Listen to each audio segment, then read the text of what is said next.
কুরবানি শব্দটি আসছে কুরবাতুন মূল শব্দ থেকে, যার অর্থ হচ্ছে নিকটবর্তী হওয়া, কাছাকাছি হওয়া, প্রিয় হওয়া ইত্যাদি।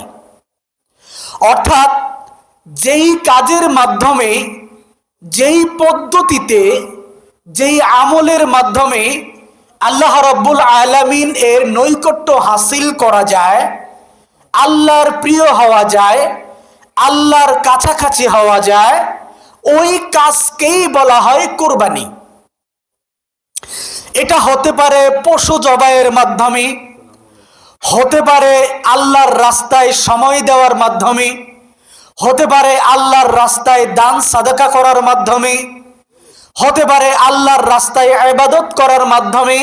অর্থাৎ যেই কোনো পথ পদ্ধতি অবলম্বন করে আল্লাহর রাজি খুশি হাসিল করা যায়, আল্লাহর নৈকট্য হাসিল করা যায়, আল্লাহর কাছাকাছি যাওয়া যায়, সকল কাজ কে বলা হয় কুরবানি।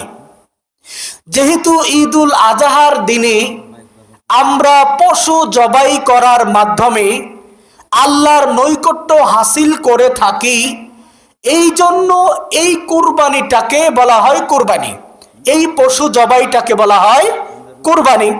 আল্লাহ রাসূল বলেন, ঈদুল আজহার দিনে বান্দা যত আমল করে তন্মধ্যে সবচাইতে আল্লাহর নিকট প্রিয় আমল হলো পশু কুরবানি করা, পশু জবাই করা। যেই পশু আমরা জবাই করব, এই পশুটা কিয়ামতের মাঠে তার চামড়া, তার হাড়, তার পশম, তার গোশত এগুলো নিয়ে আল্লাহর দরবারে উঠবে এবং ওই অনুপাতে তার আমল নামায় সওয়াব দেওয়া হবে। সুতরাং এই কুরবানির পশু আমরা একমাত্র আল্লাহর রাজি খুশির জন্যই জবাহ করব। এবার আমরা আরেকটা হাদিস থেকে জানব এই কুরবানিটা কখন থেকে কিভাবে শুরু হয়েছে। যায়েদ ইবনে আরকামা রাদিয়াল্লাহু তাআলা আনহু নামক একজন সাহাবী একদিন আল্লাহ রাসূলকে প্রশ্ন করলেন, ইয়া রাসূলুল্লাহ, মা হাযিহিল আদহি, মা হাযিহিল আদাহি। হে রাসূল, আমরা যে পশু কুরবানি করি, এই পশু কুরবানিটা কোথায় থেকে আসছে, কিভাবে আসছে, এর ইতিহাসটা কি, আপনি আমাদেরকে একটু বলুন। ক্বালা, আল্লাহর রাসূল বললেন, সুন্নাতু আবিকুম ইব্রাহিম। এই যে পশু কুরবানি, এটা আসছে তোমাদের আদি পিতা, জাতির পিতা ইব্রাহিম আলাইহিমুস সালাম এর থেকে। ক্বালু, সাহাবাগণ এই কথা শোনার পরে বলেন, ইয়া রাসূলুল্লাহ, মা লানা মিনহা, আমরা যে পশু কুরবানি করি, এই পশু কুরবানির মধ্যে আমাদের লাভ কি, আমাদের ফায়দা কি, উপকারিতা কি। ক্বালা, আল্লাহ রাসূল বললেন, বিকুল্লি শাআরাতিন হাসানাহ, প্রত্যেকটা চুলের বিনিময়ে আল্লাহ নেকি লিখে দেবেন। ক্বালু, তখন সাহাবীরা প্রশ্ন করলেন, ফাসুফ, ইয়া রাসূলুল্লাহ, চুলের বিনিময়ে না হয় নেকি লিখে দেওয়া হলো, কিন্তু ছাগলের তো পশম ছোট ছোট থাকে, গরুর তো পশম ছোট ছোট থাকে, এই পশমের বিনিময়ে আমরা কি পাবো। ক্বালা বিকুল্লি শাআরাতিন মিনাস সুফি হাসানা, আল্লাহ রাসূল বললেন, চুল হোক আর পশম হোক, সবকিছুর বিনিময়েই আল্লাহ রাব্বুল আলামিন নেকি লিখে দিবেন। সুতরাং এই হাদিস দিয়ে আমরা জানলাম, শুরু হয়ে গেছে বৃষ্টি, এই হাদিস দিয়ে আমরা জানলাম কুরবানির পশুর প্রতিটি পশমের বিনিময়ে আল্লাহ রাব্বুল আলামিন আমাদের জন্য নেকি লিখে দিবেন। আর আগের হাদিস দিয়ে জানলাম কুরবানির যে পশু, এই পশুর গোশত, খুড়া, হাড্ডি, চামড়া সব কিছু কিয়ামতের ময়দানে মাপ দেওয়া হবে, ওজন দেওয়া হবে এবং এর উপরে ভিত্তি করে আমার আপনার আমল নামায় সওয়াব দেওয়া হবে। মোহতারাম হাজিরিন, তাহলে এই হাদিস দুটি দিয়ে আমরা যেটা বুঝলাম, কুরবানি নিছক শুধুমাত্র গোশত খাওয়ার জন্য নয়, বরং কুরবানিটা হচ্ছে আল্লাহর রাজি খুশির জন্য। আমরা যদি সঠিক নিয়তে, সহি নিয়তে, সওয়াবের নিয়তে আল্লাহর রাজি খুশির জন্য কুরবানি করি, ইনশাআল্লাহ আল্লাহ রাব্বুল আলামিন এই কুরবানির বিনিময়ে আমাদের জন্য সওয়াব লিপিবদ্ধ করে দিবেন। আর যদি শুধুমাত্র গোশত খাওয়ার নিয়তে কুরবানি দেই, আমাদের নিয়তটা যদি এমন থাকে যে আমি এলাকার গণ্যমান্য ব্যক্তি, একটা বড় সড়ো কুরবানি যদি না দেই তাহলে মানুষ কি বলবে, আমাকে মানুষ কিপটা বলবে, এইরকম মানসিকতা নিয়ে যদি আমরা পশু কুরবানি করি, তাহলে আপনি শুধু গোশতই খেলেন, এই কুরবানি দিয়ে আপনি পরকালে কোনো সওয়াব হাসিল করতে পারলেন না। সম্মানিত ভাই, আর মাত্র 10 মিনিট সময় আমাদের হাতে আছে, তাই অনুরোধ থাকবে আপনারা যারা এখনো রাস্তায় আছেন একটু মেহেরবানি করে টান দিয়ে চলে আসুন, যেন আমরা অল্প সময়ের ভিতরেই নামাজে দাঁড়িয়ে যেতে পারি।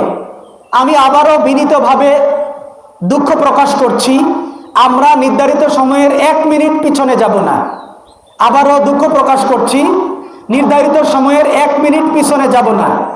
এর কারণ হলো, আকাশ যদি ভালো থাকতো তাহলে আমরা দেরি করতাম, কিন্তু আকাশ যেহেতু ভালো না, যে কোনো সময় বৃষ্টি এসে যেতে পারে, তাই আমরা সময় দেরি করতে পারবো না।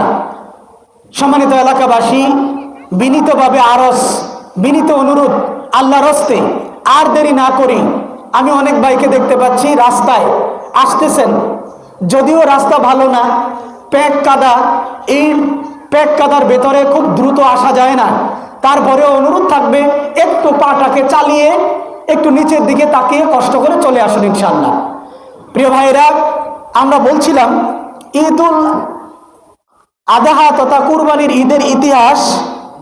আদি পিতা হযরত আদম আলাইহিস সালাতু ওয়াস সালাম এর 2 পুত্র হাবিল কাবিল এবং জাতির পিতা ইব্রাহিম আলাইহিস সালাম এর প্রিয় পুত্র ইসমাঈল আলাইহিস সালামের সাথে সম্পৃক্ত। আপনারা মসজিদে, ওয়াজের মাঠে বিভিন্ন সময়ে এই কাহিনীগুলো শুনে অভ্যস্ত, তাই আমি এই কাহিনী আপনাদের সামনে উপস্থাপন করতে চাচ্ছি না, যেহেতু আপনারা ইতিপূর্বেই এই কাহিনীগুলোর ব্যাপারে যথেষ্ট জ্ঞান অর্জন করেছেন। আজকে শুধু এটুকু বলতে চাই, যেহেতু কুরবানিটা দিব আমরা আল্লাহর রাজি খুশির জন্য। আল্লাহ রাব্বুল আলামিন বলেন, তোমাদের কুরবানির পশুর গোশত এবং রক্ত আমার কাছে পৌঁছে না, ওয়ালাকিন ইয়ানালুহুত তাকওয়া মিনকুম, শুধুমাত্র তোমাদের ভিতরে যদি আমার ভয় থাকে, আমার রাজি খুশির জন্য যদি কুরবানি দিয়ে থাকো, আমি আল্লাহ শুধু তোমাদের ওইটাই দেখি, অর্থাৎ তোমাদের অন্তরটা দেখি। সুতরাং আমরা আল্লাহ রাব্বুল আলামিনের ভয়ে একটু আমাদের নিয়তটাকে সহি করি। কত বড় পশু কিনলাম, কত বড় পশু কিনলাম, যে আমরা গোশতগুলোকে কয় ভাগে ভাগ করব এটা আমরা সবাই জানি। তারপরেও একটু বলে দেই, কুরবানির গোশতকে মূলত সর্বোত্তম হচ্ছে 3 ভাগ করা। কয় ভাগ করা? 3 ভাগ করা। 1 ভাগ সবচেয়ে বড় মেহমান হচ্ছে আজকে গরিব মিসকিন যারা, তাদের জন্যই কিন্তু কুরবানি। সবচেয়ে বড় মেহমান হলো গরিব মিসকিন। আপনারা জানেন এক সময় নিয়ম ছিল 3 দিনের বেশি কুরবানির গোশত রাখা যাবে না, বা 7 দিন সর্বোচ্চ, ঠিক না? আপনারা কি জানেন এই নিয়মটা কেন ছিল? কারণ ছিল, এই নিয়মটা ছিল রাসূলের মদিনার জীবনের প্রথম দিকে। তখন মুসলমান ছিল কম এবং যারা ছিল তাদের আর্থিক সচ্ছলতা খুব কম ছিল, সবাই কুরবানি করতে পারতো না। এই জন্য অল্প কিছু সাহাবীরা কুরবানি করতেন। সব সাহাবী যেন এই কুরবানির গোশত পেতে পারে, এই জন্য আল্লাহ রাসূল বলেছেন 7 দিনের ভিতরে কুরবানির গোশত শেষ করতে হবে, অথবা 3 দিনের ভিতরে শেষ করতে হবে। যখন সাহাবায়ে কেরাম আজমাইনদের সংখ্যা অনেক বেড়ে গেল, লক্ষ সাহাবী হয়ে গেল, সাহাবীদের আর্থিক সচ্ছলতা চলে আসলো, তখন আল্লাহর রাসূল বললেন যে না, এখন তোমরা কুরবানির গোশত সংরক্ষণ করতে পারো। এই হাদিস শুনে, এই মাসালা পেয়ে এখন ফ্রিজের দাম বেড়ে গেছে, ঠিক না? কুরবানির ঈদের সময় যেই পরিমাণে ফ্রিজ বিক্রি হয়, বাকি 11 মাসে এই পরিমাণ ফ্রিজ বিক্রি হয় না। প্রিয় ভাইরা আমার, যাই হোক, আপনি ফ্রিজে রাখতে পারবেন বিধান, কিন্তু উত্তম হলো গরিবদের হকটাকে দিয়ে দেয়া।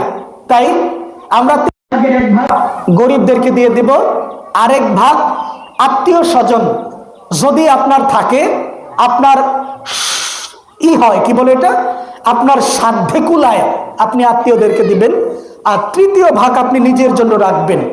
আর যদি অবস্থা এমন হয় আপনার ফ্যামিলির সংখ্যা বেশি, আপনার আর্থিক অসচ্ছল, গরু কুরবানি দিচ্ছেন, এই গোশত আপনি অন্যদেরকে দেওয়ার মতো সুযোগ হচ্ছে না, অর্থাৎ আপনার নিজের এই টানাটানি লাগে, আপনার এত পরিবার বড়, তাহলে আর আপনার না দিয়া আপনি নিজে খাইলেই চলবে। এক্ষেত্রে আপনি গুনাহগার হবেন না, কিন্তু মানুষকে দিলে যে সওয়াবটা হতো, এই সওয়াব থেকে আপনি বঞ্চিত হবেন। সম্মানিত ভাইরা আমার, আমাদের আল্লাহুম্মা ইগফির লিল আব্বাস ওয়া ওয়ালিদিহি মাগফিরাতান যাহিরাতান ওয়া বাতিনাতান লা তুগাদিরু যামবা। اللهم اغفر العباس وولده مغفرة ظاهرة وباطنة لا تغادر ذنبا. الله في أصحابي لا تتخذهم غرضا من بعدي، فمن أحبهم فبحبي أحبهم ومن أبغضهم فببغضي أبغضهم، وخير أمتي قرني ثم الذين يلونهم. الله أكبر لا إله إلا الله، الله أكبر ولله। আমরা নামাজটা আদায় করতে পেরেছি। যদি বৃষ্টি হইতো তাহলে হয়তো আমাদের কেউ দৌড়াদৌড়ি করে মসজিদে যেতে হইতো, তাহলে কেউ হয়তো অনেকে দেখা গেছে বাড়ির থেকে বের হয়ে মসজিদ পর্যন্ত না যাওয়ারও একটা ছিল। তো আপনাদেরকে অসংখ্য ধন্যবাদ, আপনাদের কাছে আমি কৃতজ্ঞ, ঋণী, যে আপনারা কষ্ট করে কাদা এখানে উপেক্ষা করে এসে উপস্থিত হয়েছেন। এই জন্য আপনাদের কাছে আবারও আমি কৃতজ্ঞতা প্রকাশ করতেছি। আর আপনাদের কাছে আমি আসলেই ঋণী যে আপনাদেরকে আমি সঠিকভাবে আপনাদের জন্য সুবন্দোবস্ত করতে পারি না, সেজন্য অবশ্যই আপনারা আমাকে ক্ষমা করে দিবেন। পাশাপাশি আমরা আমাদের নিজেদের জন্য, নিজেদের বাবা মার জন্য, নিজেদের পরিবারের জন্য, এলাকাবাসীর জন্য, পাশাপাশি